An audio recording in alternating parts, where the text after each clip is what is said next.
Vamos ler Hebreus, carta de Paulo aos Hebreus, capítulo de número 10 e o versículo de número 19.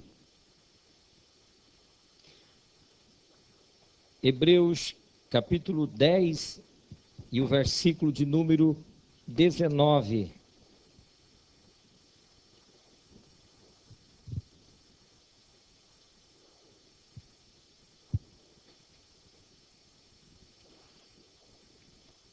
Eu gostaria, irmãos, de fazer uma leitura compartilhada.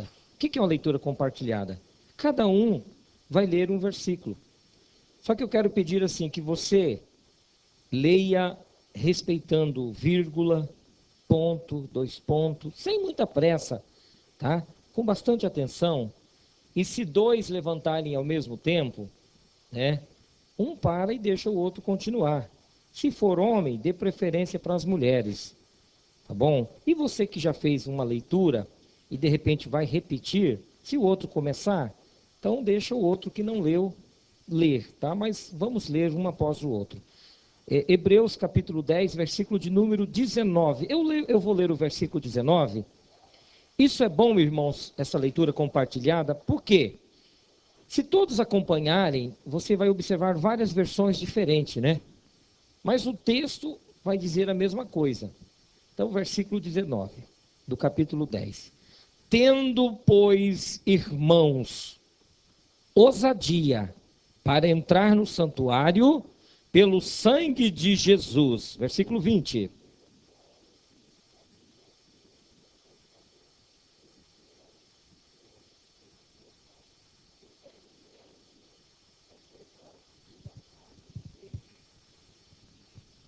Vinte e dois. Cheguemos com o verdadeiro coração, em inteira certeza de fé, Ah, tendo os corações purificados da má consciência e o corpo lavado com a água limpa.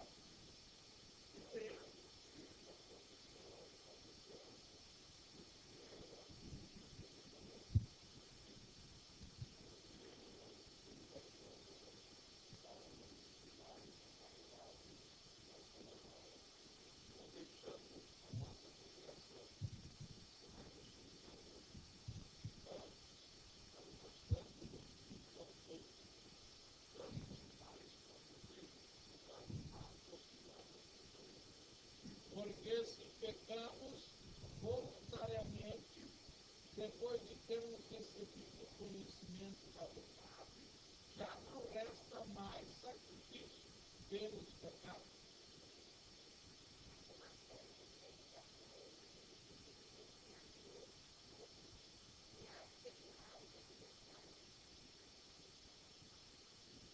28.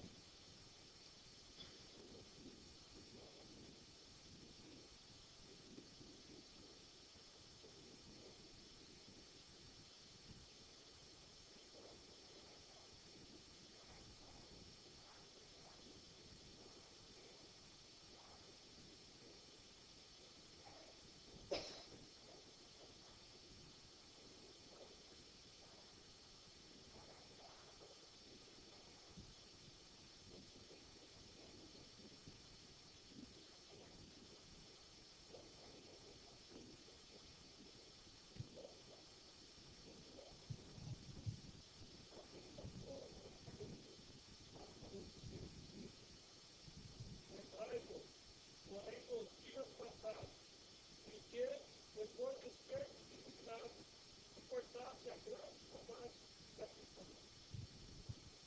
33.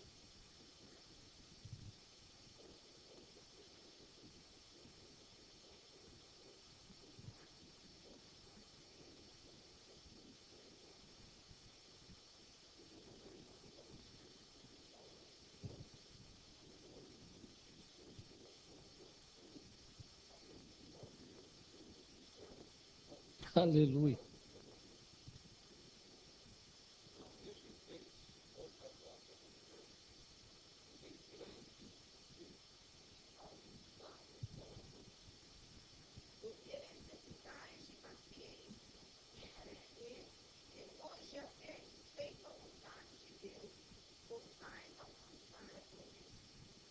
que ainda não possui tempo, e o que há virá.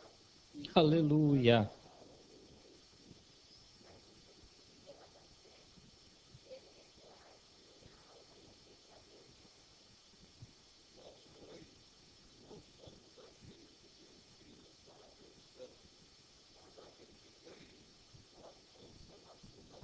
Glória a Deus. Meu Deus e meu Pai, mais uma vez nós queremos te agradecer, Senhor, pela oportunidade que o Senhor nos dá, para que através da revelação da Tua palavra, nós possamos nesta noite, Senhor, compartilhar juntamente com os irmãos deste tema tão glorioso, tão importante, tão fundamental para a nossa fé cristã. Ó Deus, venha falar aos nossos corações, venha revelar a Tua vontade de uma forma plena, de uma forma abençoada em nossas vidas. Fale conosco, Senhor, através da Tua palavra. Amém, Jesus. Amém. Graças a Deus.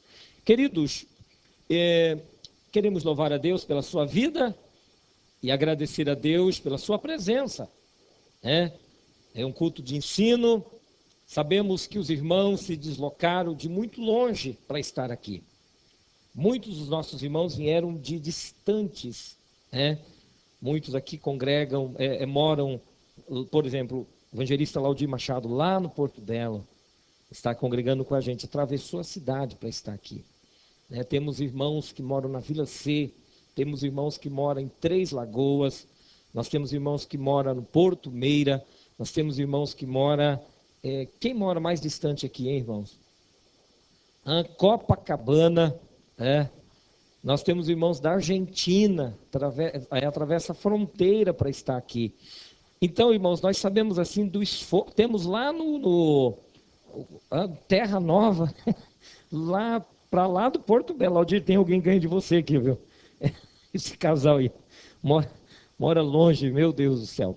Então, queridos, tanto esforço você fez para estar aqui, Maioria daqui, eu acredito que 80% dos irmãos que congregam no Templo Central moram distante daqui.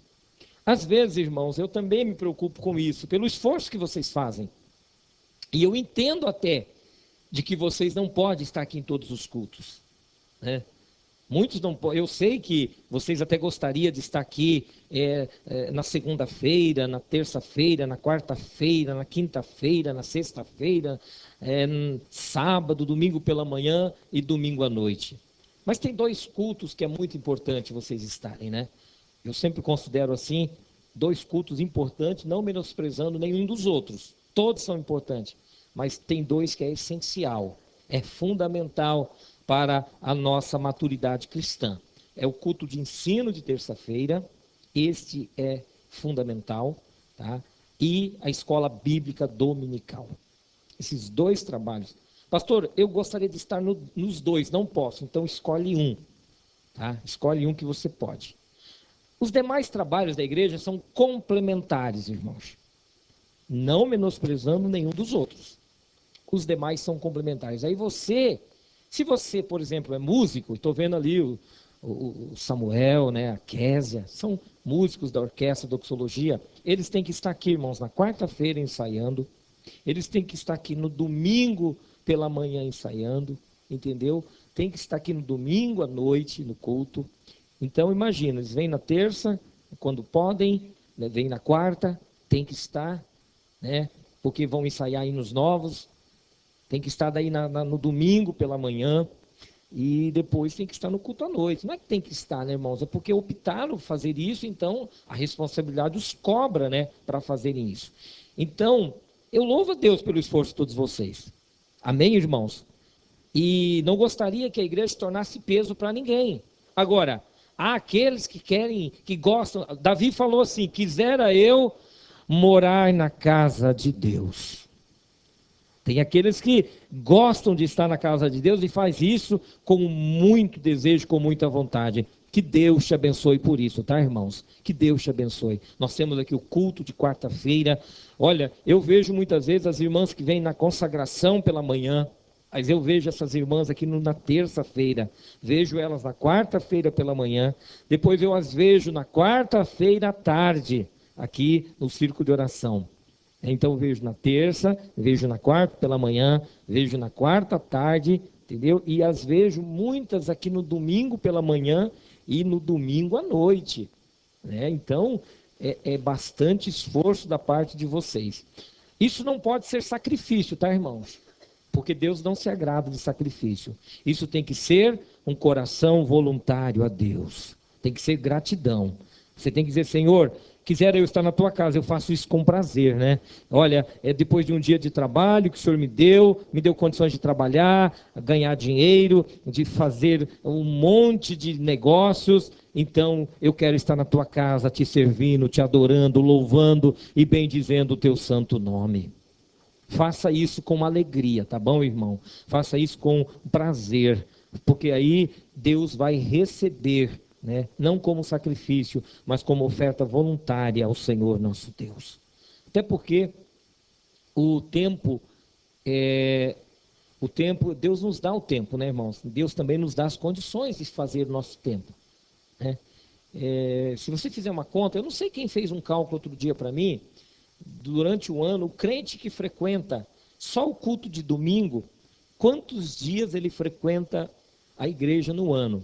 Então, uma pessoa fez um cálculo, quem é bom de cálculo vai entender esse cálculo, né? Então, ele pegou assim, 2 horas, né, vezes 4, vezes 12, né? 2 horas, vezes 4 domingo, vezes 12 meses. Isso dá quanto? 96 horas. Se dividir por 24, dá quantos dias? Irmãos, de 365 ou 366, a pessoa esteve quantos dias só na presença do Senhor? 4 dias, e ele ainda acha muito. E aquele que só vem na igreja na ceia, irmãos? Então, daí vamos multiplicar, então. Vamos multiplicar 2 vezes 1 vezes 12.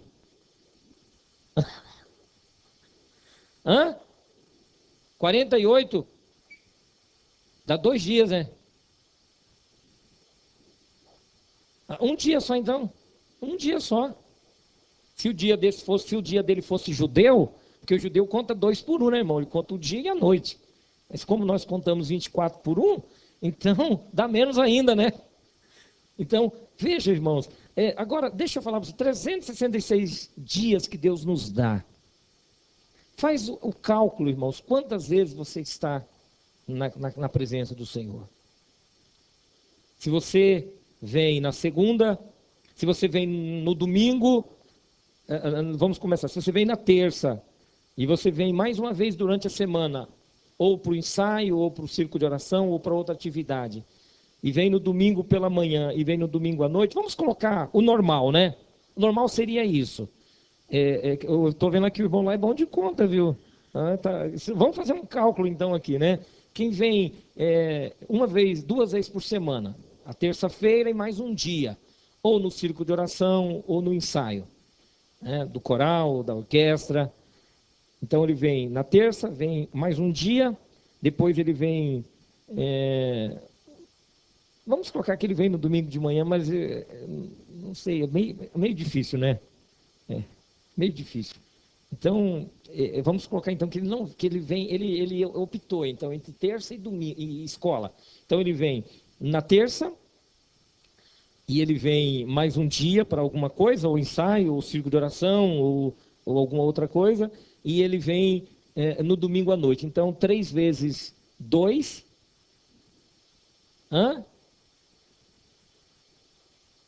Vai dar quanto? 12 dias no ano. 366 dias. Se você fizer isso, é muito ou é pouco, irmão? Às vezes a gente fala que é muito, né? Mas olha, irmão, se Deus te dá 300... Olha, se você fazer um propósito com Deus, dizer, Senhor, se tu me der o ano de 2016, vida, saúde, condições, e eu tirar apenas 3 vezes para estar na tua casa por semana, eu acredito que nós ainda vamos ficar com muito tempo para nós, né, irmãos? muito tempo. Muito tempo para a gente trabalhar, para passear, para ir ao shopping, para ir ao cinema, para jogar bola, né? Para fazer a caminhada, para assistir um filme em casa, para passear com o filho. Eu acredito que vai sobrar muito tempo. Então, irmãos, Deus não exige de nós nada mais, nada menos daquilo que Ele já nos deu, que é vida, saúde e condições. Então, se você está aqui nesta noite, Deus seja louvado através da sua vida, através de sua atitude, através de sua ação. E não há ninguém que semeia no reino que não colha aqui nesta vida e também na vida eterna. Bem, meus irmãos, o texto que nós lemos em Hebreus capítulo 10, a epígrafe, o título, diz sobre a exortação para perseverar na fé. Ou seja, a demonstração, conselhos para ficar na fé. Eu não sei qual que é o texto aí, qual que é o título que está na sua Bíblia, mas aqui pelo menos na Bíblia Pentecostal, ele está tratando de exortação, ou seja, conselho para cada um de nós perseverar na fé. Tem algum termo diferente aí? Diferente deste? O versículo de número 19. Tendo, pois, irmãos, ousadia para entrar no santuário pelo sangue de Jesus, pelo novo e vivo caminho que Ele nos consagrou, pelo véu, isto é, pela sua carne. E tendo um grande sacerdote sobre a casa de Deus, cheguemos-nos com verdadeiro coração, em inteira certeza de fé, tendo o coração purificado da má consciência e corpo lavado com água limpa. Retenhamos firme a confissão da nossa esperança, porque fiel é o que prometeu. Aleluia. E consideremos uns aos outros para nos estimularmos à caridade, às boas obras. Bem, meus irmãos, aqui na verdade, quando Paulo escreve aos irmãos de Roma, aos hebreus, aos judeus que estavam em Roma, é porque aqueles crentes, eles estavam transicionando de uma fé para outra. Eu costumo dizer que na igreja nós temos 4 públicos, 4 grupos de crentes, hoje, na igreja. Nós temos os irmãos que nasceram na fé. Eu, por exemplo, tive a grata satisfação de nascer num lar evangélico. Os meus pais, a minha mãe, quando me concebeu, minha mãe já era uma serva de Deus. Porém, o meu pai, ainda sendo crente, ele ainda continuava fumando. Mesmo sendo crente, ele continuava fumando. E ele viveu com a minha mãe amaziado.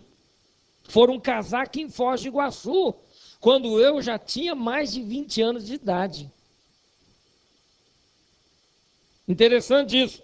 Agora, o ambiente que a minha mãe foi criada foi um ambiente totalmente católico. A minha mãe era para ser freira da igreja católica. Levaram ela várias vezes lá no convento, né? E ela fugia de lá. E aí eu fico pensando, se a minha mãe fosse freira, talvez eu era filho de padre, né?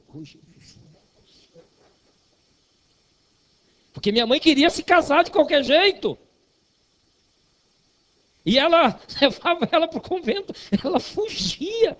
Porque ela dizia, e aí o que aconteceu? Minha mãe casou aos 13 anos de idade.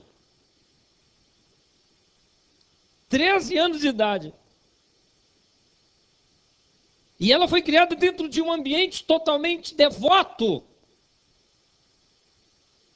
que adorava as imagens católicas, que rezava, que fazia penitência. Já o meu pai, a casa dele era 4 irmãos. Meu pai perdeu perdeu minha avó muito cedo, perdeu meu avô muito cedo, e eles eram 4 irmãos. Os 4 bebiam muita cachaça, muita pinga. E aí, ele e minha mãe se encontraram. Olha que escola diferente. Eles se encontraram. A minha mãe, quando se casou com meu pai, ela tinha uma história de vida muito interessante. Uma mulher muito sofrida e tal e tal. Mas dizem que quando eles se casaram, quando eles se ajuntaram para viver junto, e a minha mãe teve uma filha, que é a Marilza. Então a Marilza era uma menina muito doente, e minha mãe gostava muito de benzedeira. Quando as crianças ficavam doentes, ela ia na mulher lá para benzer, né? Jogar água e fazer aquelas coisas. E a minha irmã não se curava de nada. E aí passava na frente da casa dela um povo evangélico. É porque eu quero falar da tradição, irmãos. Quando Paulo escreve para a igreja de Roma, ele estava escrevendo para os irmãos judeus que estavam apegados à tradição judaica, ao ritualismo judaico. Eles estavam apegados a toda aquela liturgia que o judaísmo oferecia para eles. Então eles eram um povo muito religioso. Eles eram um povo que acreditava muito na Torá.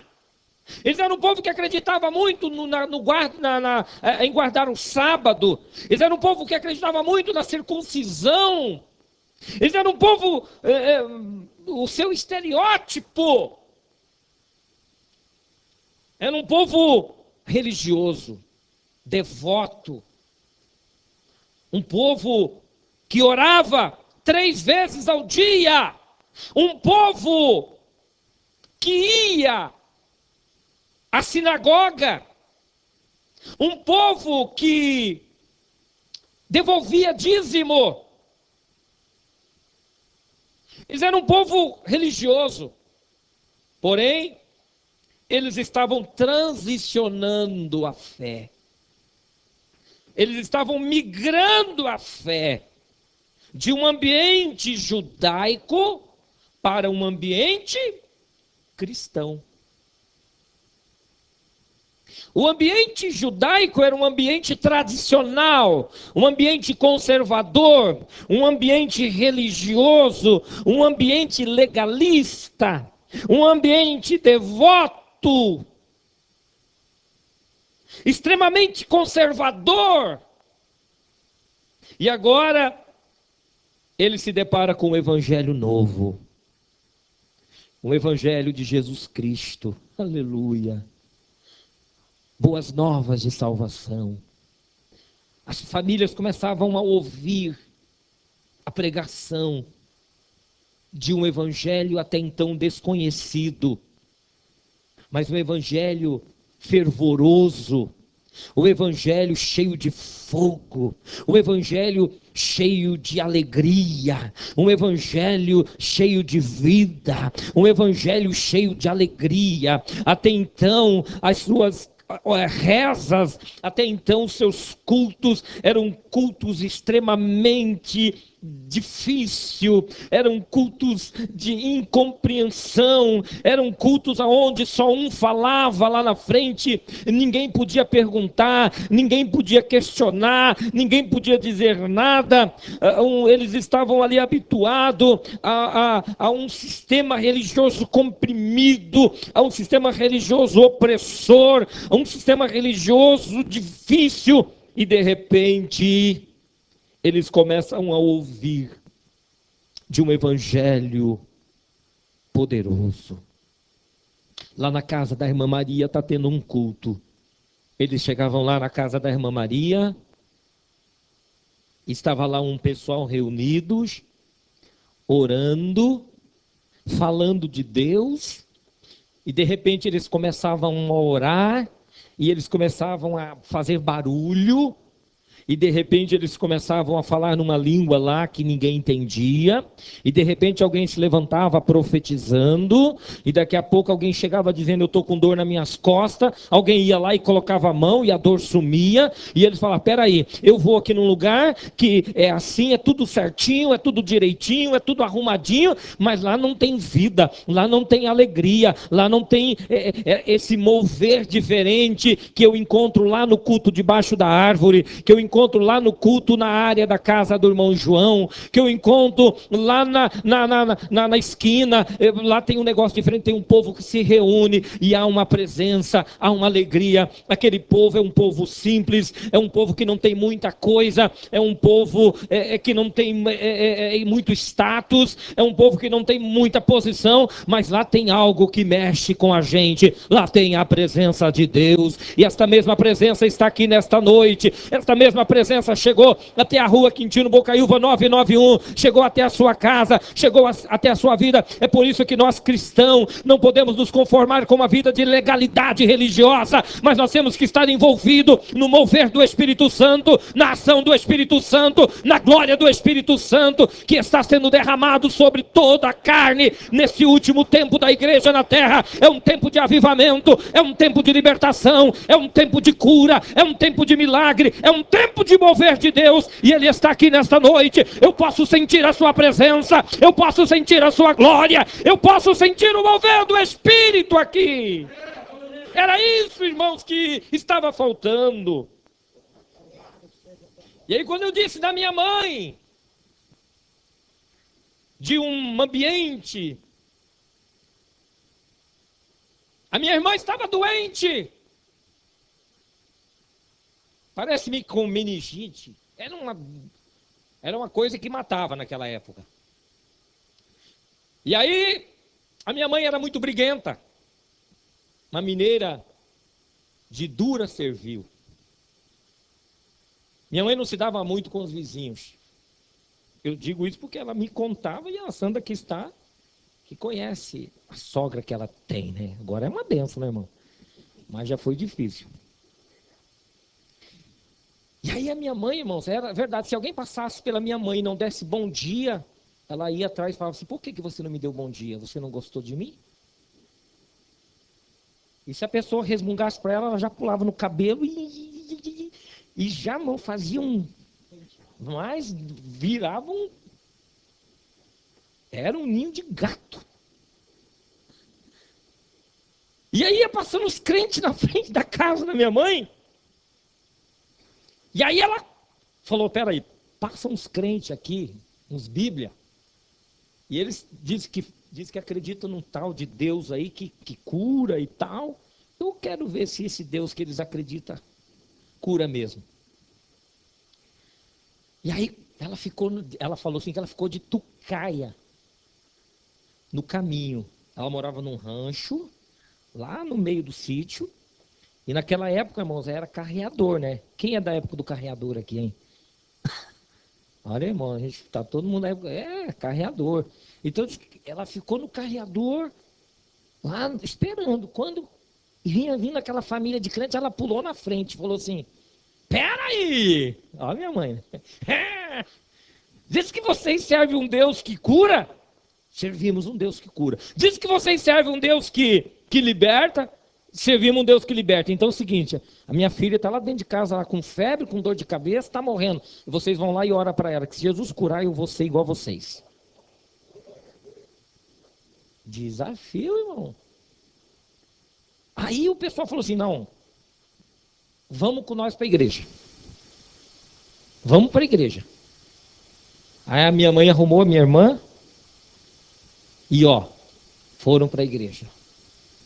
Só que para a igreja, irmão, Minas, légua. Quem sabe o que é légua aqui? Quando o mineiro fala assim: eu vou ali, se ele fazia assim, se o bico dele vir, é 3 léguas. E cada légua 7 quilômetros. Eles falaram para minha mãe: não, é ali, a igreja é ali. E ó, e foram andando, irmão. Mato adentro. Que a minha irmã nas costas. E eles, ó. E vão. E desce, some. E não chega na igreja, porque era só 3 léguas, né, irmão? Longe. E quando a minha mãe chegou lá na igreja, né? Tava lá no meio da roça, uma tapera, uma casa muito simples. E aí começaram o culto, começaram cantando e tal e tal. E minha mãe com a minha irmã no colo.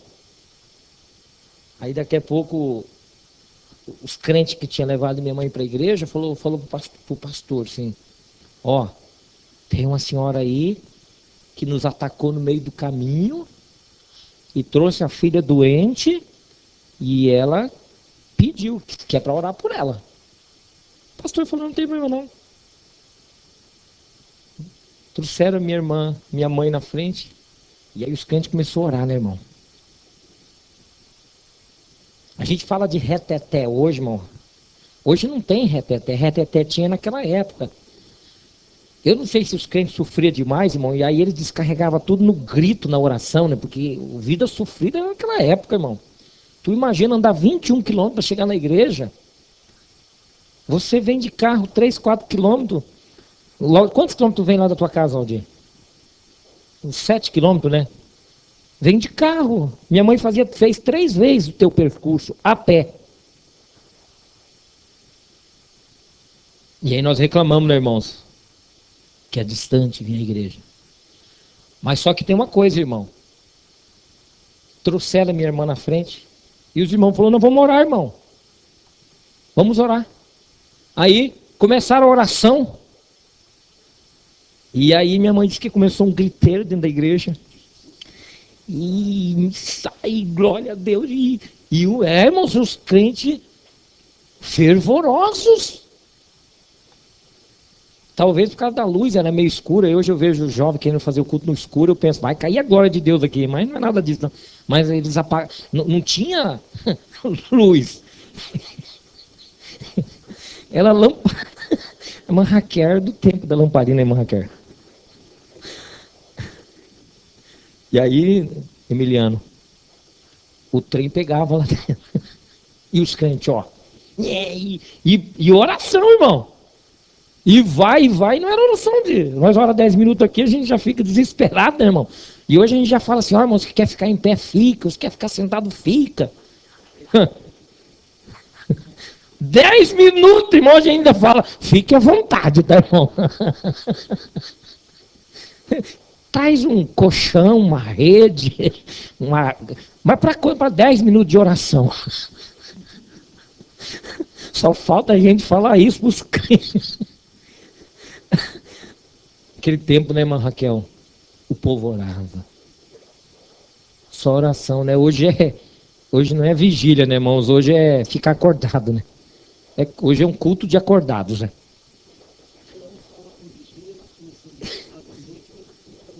Terminando, né? E ora.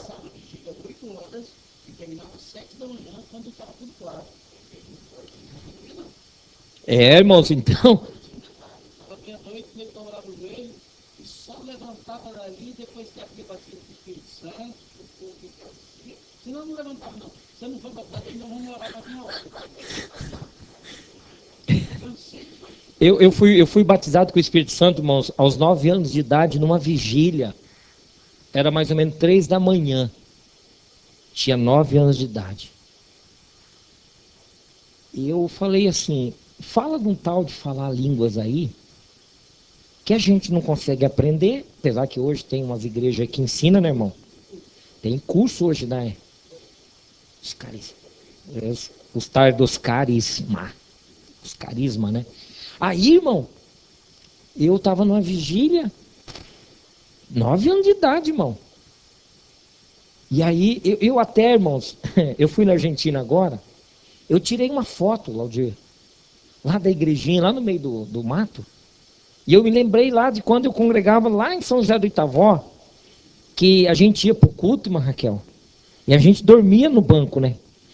Eu fui na Argentina agora, irmão, eu tirei umas fotos, irmão. Tinha mais criança do que adulto na igreja, mas tudo dormindo do culto, irmão. A molecada tudo dormindo. E eu lembrei, mas eu disse, é melhor eles dormir aqui. Enquanto eles estão dormindo, o Senhor está falando no subconsciente deles. O Senhor está revelando ao coração deles. O Senhor está... É verdade, irmãos. Sabia que se você entrar no seu quarto, vocês que têm criança aqui, olha, crianças, principalmente crianças pequenas, ou crianças do tamanho do Mateus aí, do meu Lucas, se você entrar no quarto, irmão, quando eles estão dormindo, e você começar a orar por eles, colocar a mão na cabeça deles, começar a impetrar a bênção, irmãos, eles nem sabem que você entrou lá, mas no subconsciente deles, lá no ID, está registrando lá a ação do Espírito Santo na vida deles. E eu sei que o reteté pegou a minha mãe lá, irmão. E no final da história, minha irmã foi curada. Aí minha irmã foi curada na hora. Minha mãe aceitou Jesus. A minha mãe aceitou Jesus e voltou para casa crente. Só que daí, irmãos, é engraçada a história da minha mãe. Eu estou dizendo de transicionar a fé. Tá, depois que ele diz no versículo 22, chegamos com um verdadeiro coração e inteira certeza de fé, tendo o coração purificado da má consciência e do corpo. Você sabe o que a conversão faz na gente, irmão? Purifica nós da má consciência. Porque ao longo do tempo nós vamos condicionando na nossa mente coisas que vêm antes mesmo de nascer. Coisas que vão sendo condicionadas à nossa mente lá no ventre da mãe. E eu tenho uma psicóloga aqui que se eu estiver mentindo, ela pode dar um grito lá e falar, mentiroso. E eu não estudei psicologia, mas a gente lê, né? A gente faz aconselhamento pastoral, O meu mestrado agora, irmãos, é só serviço cristão. Tudo sobre aconselhamento, tudo sobre lidar com gente. E aí, irmãos, mas daí o seguinte, minha mãe voltou, meu pai aceitou Jesus, só que daí, irmão, meu pai tinha um maldito vício de fumar, cigarro palheiro, não se libertava daquilo nem com reza brava, porque não conseguia fazer, não parava, fazia tudo quando não para. E engraçado que ele ficou crente, irmãos, daí eu nasci, olha que eu tenho 42 anos, então vocês imaginam, minha mãe tem 91. Com quantos anos minha mãe me gerou, né, irmão? Nem vou falar. Porque tá uma onda agora de gravidez depois dos 50 aqui na igreja.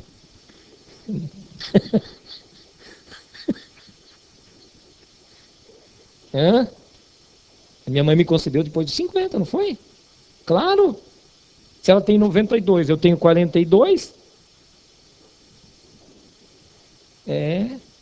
Alegria em casa. E aí, queridos, minha mãe aceitou Jesus, meu pai aceitou Jesus. Eu nasci no lar, já com meu pai convertido, minha mãe convertida. Mas eles não conseguiram firmar na fé.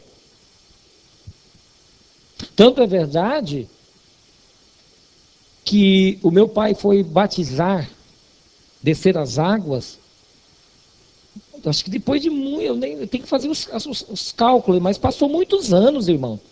Porque daí ele não era casado com minha mãe, teve que se casar. Daí ele teve que abandonar os vícios. Mas o transicionar da fé que eu quero falar aqui para vocês. Aqueles crentes, eles estavam transicionando. E eu disse para os irmãos que na igreja nós temos 4 grupos de crente, não é isso? 4 grupos. Primeiro grupo, aqueles que nasceram na igreja. Eu nasci na igreja. Segundo grupo, aqueles que aceitaram Jesus depois. Terceiro grupo, aqueles que aceitaram Jesus há pouco tempo. Quarto grupo, aqueles que estão aceitando Jesus hoje. E esses 4 grupos, eles se misturam na igreja. Aqueles que nasceram na igreja têm uma concepção de fé. Aqueles que vieram para a igreja depois têm outra concepção de fé. Aqueles que chegaram há 1 mês, 6 meses, 1 ano, têm outra concepção de fé. E aqueles que chegaram ontem, por exemplo, aquele senhor que aceitou Jesus aqui domingo passado, esse senhor, irmãos, ele é mestre de artes marciais. Quem lembra o nome dele aqui? Me fugiu agora, meu Deus. Hã?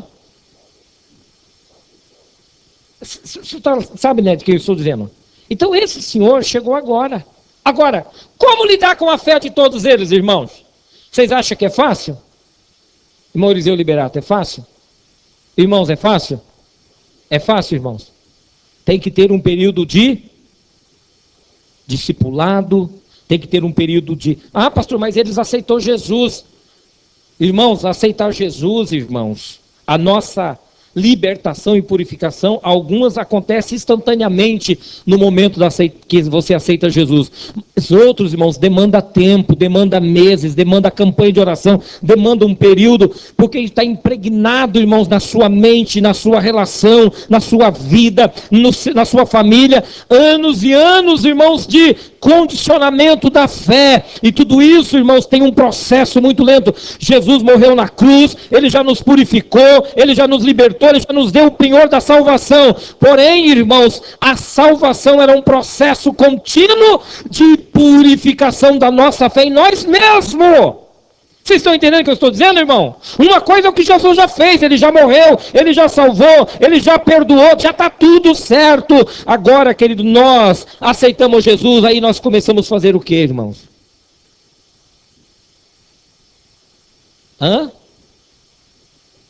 Nós começamos a congregar, começamos a ler a Bíblia, começamos a orar, e ele diz até aqui, né, irmãos? Começa a purificação da má consciência e do corpo. Aleluia. Quantos aqui, irmãos, nesta noite, sentem-se que a sua mente já foi purificada? Aleluia. Sentem-se que o seu corpo já está purificado. Mas ainda há muitos aqui que precisam passar por esse processo. E aí entra o papel da igreja. Aí entra o papel nosso como pastores, como líderes. Um processo lento, demorado, difícil. E era justamente sobre isso que eu gostaria de falar, e não vai dar tempo, né? Eu sei, é sempre assim, nunca dá tempo. Eu ia falar aqui, irmão, sobre pelo menos 7 motivos que fazem com que muitos desistem da caminhada. Viu, Laudir? Pessoas que aceitam a Jesus, pessoas que se convertem ao Senhor, mas que eles voltam ao primeiro estágio que Jesus falou, pior 7 vezes do que o primeiro em que ele estava. E eu gostaria, quem sabe, num domingo à noite, eu não sei, Deus vai dar uma oportunidade, eu quero falar exatamente sobre 7 coisas, irmãos, que estão fazendo as pessoas a abandonar a fé. Mas eu venho trazer uma notícia de Deus para você, conforme está aqui. Não desista da sua caminhada, retenhamos a firme confissão da nossa esperança, porque fiel aquele que prometeu para todos nós. O que é que ele prometeu para você, meu irmão? Ele prometeu que o seu nome está escrito no livro da vida, ele prometeu que os teus pecados foram perdoados, ele prometeu que não há nenhuma condenação para você, ele prometeu que ele já te purificou, ele já levou sobre si, lá na cruz do Calvário, todas as nossas enfermidades. Então nenhuma condenação há para aqueles que estão em Cristo Jesus, mas que não andam segundo o mundo, mas no novo percurso de fé estabelecido através da palavra do Senhor Jesus. Aleluia. Glórias a Deus. E aí, para finalizar, eu quero deixar aqui para os irmãos versículo 37. Porque ainda um pouquinho de tempo, e o que há de vir virá e não tardará. Vamos estar de pé. Aleluia. Glórias ao Senhor. Se nós fôssemos falar aqui, irmãos, sobre o transicionar da fé, esse processo que é instantâneo, tá bom, irmãos? Esse processo ele é instantâneo, ele é imediato, é na hora. Entendeu? Porém, a perseverança na fé é que está o X da questão. Muitos chamados, poucos escolhidos.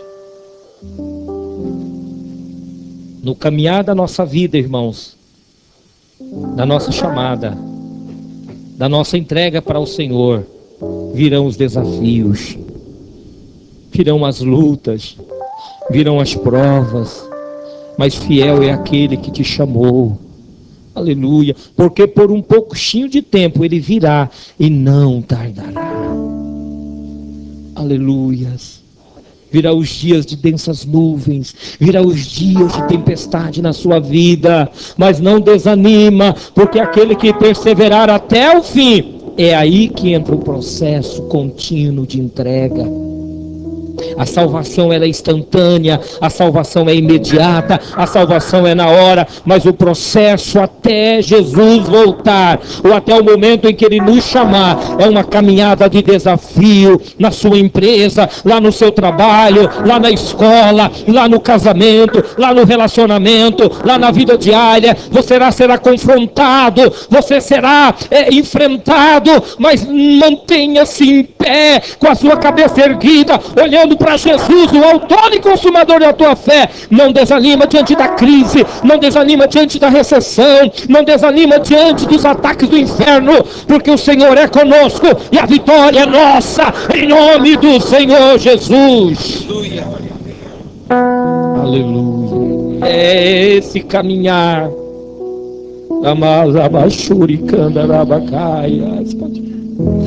É esse caminhar.